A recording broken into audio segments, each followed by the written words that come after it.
కాంగ్రెస్ ప్రభుత్వంతోనే రాష్ట్ర అభివృద్ధి సాధ్యమని అన్నారు ఎమ్మెల్యే మల్రెడ్డి రంగారెడ్డి. రంగారెడ్డి జిల్లా ఇబ్రహీంపట్నంలో 3500 ఇండ్లు మంజూరు చేయడం జరిగిందని అన్నారు. ఆదిపట్ల తుర్కాయాంచల మున్సిపాలిటీలోని 826 మంది లబ్ధిదారులకు మంజూరు పత్రాలు అందజేశామని అన్నారు. ఇంద్రమ్మ ఇండ్ల కోసం ఎవరికి డబ్బులు అడగొద్దని అన్నారు. ఇక ఎవరైనా లంచం అడిగితే తనకు ఫోన్ చేయాలని మల్రెడ్డి రంగారెడ్డి అన్నారు. కార్యక్రమంలో ఆర్టీఓ అనంతరెడ్డి, మున్సిపల్ కమిషనర్లు అనంతరెడ్డి, ఇక బాలకృష్ణ, లబ్ధిదారులు, నాయకులు పెద్ద ఎత్తున పాల్గొన్నారు. అనే ఒక మంచి ఉద్దేశంతో కాంగ్రెస్ పార్టీ ఇవ్వగలుగుతుంది. వాళ్ళు ఇవ్వలేదు. ఏదైనా ఇస్తే ఎవరైతే వెంబడి తిరిగి ఎక్కడైతే డబ్బులు వసూలు చేసిస్తారో వాళ్ళకి ఇచ్చినటువంటి స్కీములు కూడా ఉన్నాయి. బొర్రలు ఇచ్చిండ్రు, లేకపోతే ఇంకా దున్నపోతలు ఇచ్చిండ్రు, ఏమేమి ఇచ్చిండ్రు మాకు తెలియదు. కానీ అవన్నీ కూడా ఎవరికి ఇచ్చిండ్రు?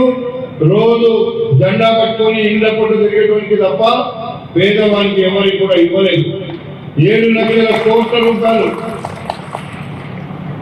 మనకు అప్పు పెట్టినారు. ఆ అప్పులు ఎవరు కట్టాలి? ఇవాళ మనమే కట్టాలి. ఒక ఇల్లు ఇవ్వలే, లేకపోతే ఒక పింఛన్ ఇవ్వలే, ఒక రేషన్ కార్డు ఇవ్వలేదు. అందుకే ఇవన్నీ చూసి రేవంత్ రెడ్డి గారు ముఖ్యమంత్రి అయిన తర్వాత మీరు ఇచ్చినటువంటి అధికారంతో మేము అప్పుడే చెప్పినాం, ఇది ప్రజల పాలన, ప్రజల కోసం మేము పనిచేస్తాము, ప్రజల యొక్క అవసరాలను తీర్చడానికి మేము వస్తాము అంటే మీరందరూ ప్రజా పాలన రావాలని, కాంగ్రెస్ పార్టీ రావాలని మీరు చాలా మటుకు తెలివి ఉన్న ప్రతి ఒక్కరూ కాంగ్రెస్ పార్టీకి వేసింది. తెలివి లేనటువంటి పాపం అమాయకులు ఎవరు డబ్బులు ఇస్తే వాళ్ళు ఎంతపోయిండొచ్చు.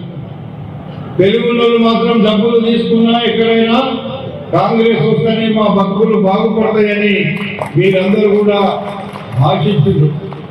అదే ఈ రోజు మేము ఇచ్చే పథకాలు. 200 యూనిట్ల కరెంటు కానీ మహిళా సోదరు